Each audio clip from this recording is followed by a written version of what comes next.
آج مولانا فضل الرحمان صاحب جو ہیں وہ پارلیمنٹ کی جو نیشنل سیکورٹی کمیٹی ہے اس کے اجلاس میں چلے گئے، جبکہ باقی اپوزیشن جماعتیں جو ہیں وہ اجلاس میں نہیں گئیں۔ اب مولانا فضل الرحمان صاحب جو ہیں موجودہ صورتحال کے بارے میں ان کا کیا پوائنٹ آف ویو ہے؟ کچھ دن پہلے انہوں نے ایک بات کی تھی اسی سارے معاملے پر، ذرا سنیں ان کی بات کیا تھی۔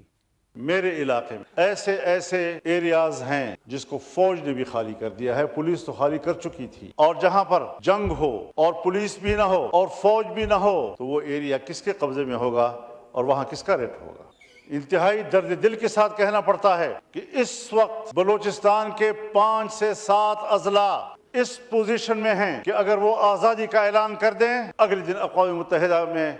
ان کے درخواست کو قبول کر لیا جائے گا اور پاکستان کو تقسیم تصور کیا جائے گا۔ صوبہ خیبر پختونخوا کے جنوبی اضلاع اس وقت وہاں کوئی حکومت نہیں، اور سڑکیں اور علاقے اور گلیاں یہ مسلح قوتوں کے ہاتھ میں ہیں۔ اچھا علی ظفر صاحب، اب مولانا فضل الرحمان صاحب جو ہیں ان کے پاس تو آج کل تحریک انصاف کے بہت سے ڈیلیگیشن جاتے ہیں، تو مولانا صاحب نے آپ کو بھی بتایا ہوگا کہ بھئی جنوبی اضلاع جو ہیں خیبر پختونخوا کے، وہاں پہ کسی کی کوئی حکومت نہیں ہے، تو اگر وہاں پہ کسی کی کوئی حکومت نہیں ہے تو پھر اس کا سلوشن کیا ہے؟ وہاں کے جو لوگ جن کے پاس پاکستانی شناختی کارڈ ہیں وہ ریاست پاکستان سے پھر کیا توقع کریں گے؟ یہ مسئلہ کیسے حل ہوگا؟ جی بالکل، جس طرح میں نے حمیمی صاحب ابھی آپ نے اگزامپل دیا، میں پھر سے ریپیٹ کرتا ہوں، میں دہراتا ہوں کہ میری نظر میں آپریشن کئی جگہ آپ کو کرنا ضروری ہوتا ہے، اور وہ ڈیپینڈ کرتا ہے سیکیورٹی ایشو پہ، اور جو حقائق ہیں گراؤنڈ ریالٹی ہے جس کا کچھ ذکر کیا ابھی مولانا صاحب نے، اور بھی بڑے اس میں ایسی چیزیں ہیں جو شاید ہم ان کیمرہ ہی صرف بات کر سکتے ہیں جن کے اوپر، تو کئی جگہ آپریشن کرنا ضروری ہوتا ہے، لیکن جس طرح آپ نے درست فرمایا کہ یہ الٹیمیٹ حل صرف آپریشن نہیں ہوتا۔ ملٹری مائٹ جب تک پوری قوم ساتھ نہ ہو اور آپ اس کی سورس تک نہ پہنچیں، وہ ملٹری مائٹ کے ذریعے صرف آپ ایک چیز کو کنٹرول نہیں کر سکتے، اس لیے ضروری یہ ہے کہ آپ اس کا حل بھی ڈھونڈیں۔ آپ نے اگزامپل دیا ابھی میرے دوست نے